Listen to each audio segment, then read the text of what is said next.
एक और रात। कभी कभी दुनिया की हलचल से थोड़ा दूर रहना अच्छा लगता है। हाँ, अब बस हम और ये आग। लेकिन आज रात ऐसा लग रहा है जैसे कोई और भी यहाँ है।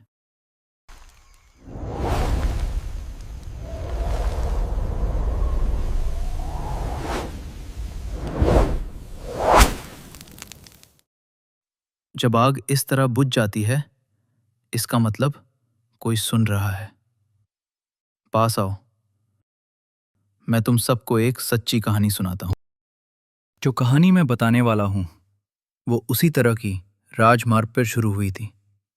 बिल्कुल उसी तरह की रात, उसी तरह की खामोशी, जैसे ये जंगलों के पीछे वाली सड़क। ये पिछली मॉनसून की रात थी। आधी रात के बाद एम्बुलेंस की खिड़कियां अंदर से धुंधला गई थीं और वेंट से लगातार गीली मिट्टी की खुशबू आती जा रही थी। मैं बरसात में वाइपरों को पानी से लड़ते हुए याद करता हूँ। रास्ते पर ट्रैफिक कुछ भी नहीं था। लंबी खाली सड़कें और इंजन की मैंने एक छोटी क्लिनिक से एक शव उठाया था। वाराणसी के पास की क्लिनिक। आदमी 40 के आसपास था। बताया गया हार्ट फेलियर, कुछ खास नहीं। मैंने ऐसे कई ट्रांसपोर्ट किए थे, पर उस रात जब उन्होंने स्ट्रेचर को लोड किया तभी कुछ अलग सा लगा। नर्स ने दरवाज़ा बंद करने से पहले धीरे से कहा, रास्ते में बिल्कुल मत रुको, जो सुनो भी। उसने मुस्कुराने की कोशिश की, पर चेहरा ऐसा खिंचा हुआ था जो कहने से मेल नहीं खाता था। मैंने सोचा तूफान ने उसे हिला दिया होगा।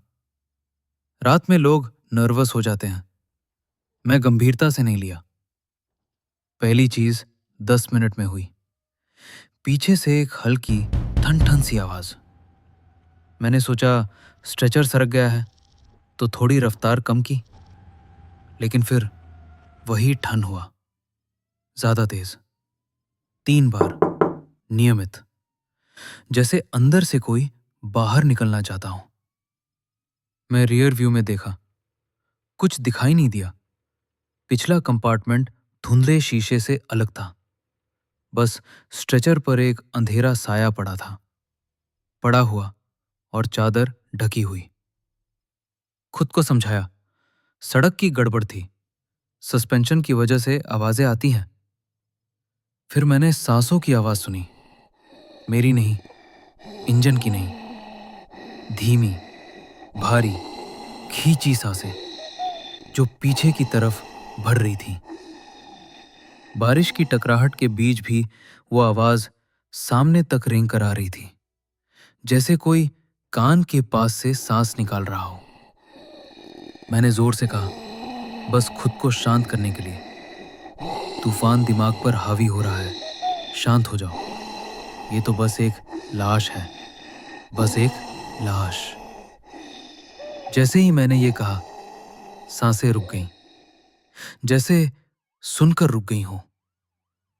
राजमार्ग एक टीले के पास मुड़ता है और हेडलाइट्स ने सड़क के किनारे एक साया दिखाया। एक पल के लिए लगा कोई फंसा यात्री है, लेकिन फिर ध्यान आया कि वो सड़क की तरफ नहीं खड़ा था, वो जंगल की तरफ मुड़ा हुआ था। पूरी तरह सून पड़ा, भीगा हुआ, बाल सिर से चिपके हुए थे। जब मैं उसके पास से गुजरा, उसने धीरे धीरे अपना चेहरा एम्बुलेंस की तरफ घुमाया। सिर्फ चेहरा, बाकी शरीर हिला तक नहीं। मैंने गैस दबा दी। बारिश ने सब कुछ धुंधला कर दिया। सड़क अनंत लग रही थी, रात अपने से भी गहरी। और तभी सायरन स्विच खुद ब खुद चालू हो गया। वो वॉइलिंग आवाज राजमार्ग में गूंजी, पेड़ों से टकराई। कसम है, मैंने हाथ तक नहीं लगाया था। मैंने एक हाथ पीछे झपटाकर उसे बंद करने की कोशिश की, पर उससे पहले ही पीछे के दरवाजे से एक गहरा ठकाका हुआ। एक ही जोरदार ठेठ, इतना जोर कि पूरी गाड़ी हिल गई और सायरन कट गया। सिर्फ बारिश की आवाज बची। मैंने खुद को हिम्मत करके चलाना जारी रखा। मिनट घंटे जैसा लगे। एक वक्त लगा कि किसी ने पीछे से मेरा नाम फुसफुसाया। बुलाने जैसा नहीं, बस कहने जैसा, जैसे आवाज परख रही हो।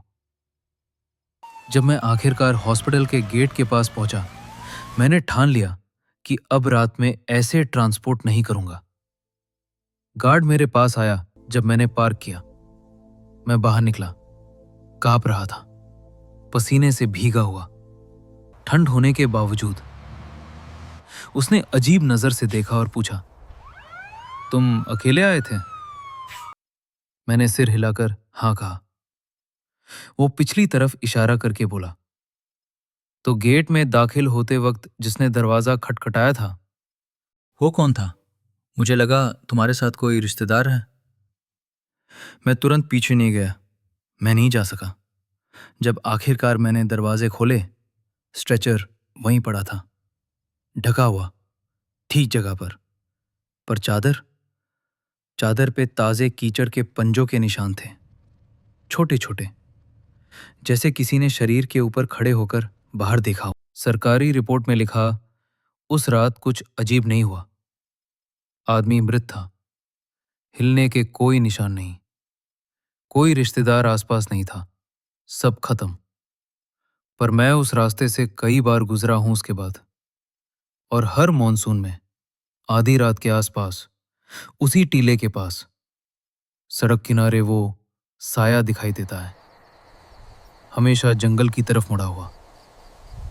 और हर बार जैसे ही मैं गुजरता हूं, उसका चेहरा मेरी तरफ घूम जाता है, और हर बार सांसों की आवाज मुझे बारिश में साथ कर लेती है।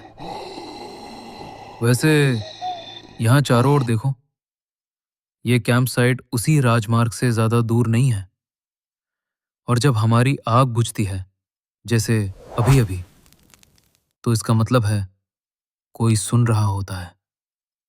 अरे अब देखो, लौ फिर लौट रही है। पर बताओ, जब हवा थमती है और आग अपने आप वापस आ जाती है, क्या इसका मतलब है कि जो सुन रहा था वो चला गया, या वो बस यहीं किसी के पीछे आ गया? जो लोग मिडनाइट कैंप फायर को सब्सक्राइब नहीं करेंगे, रात 3 बजे उनकी नींद टूट जाएगी और वो देखेंगे कि उनके पास एक आत्मा है। इसलिए जल्दी सब्सक्राइब करें।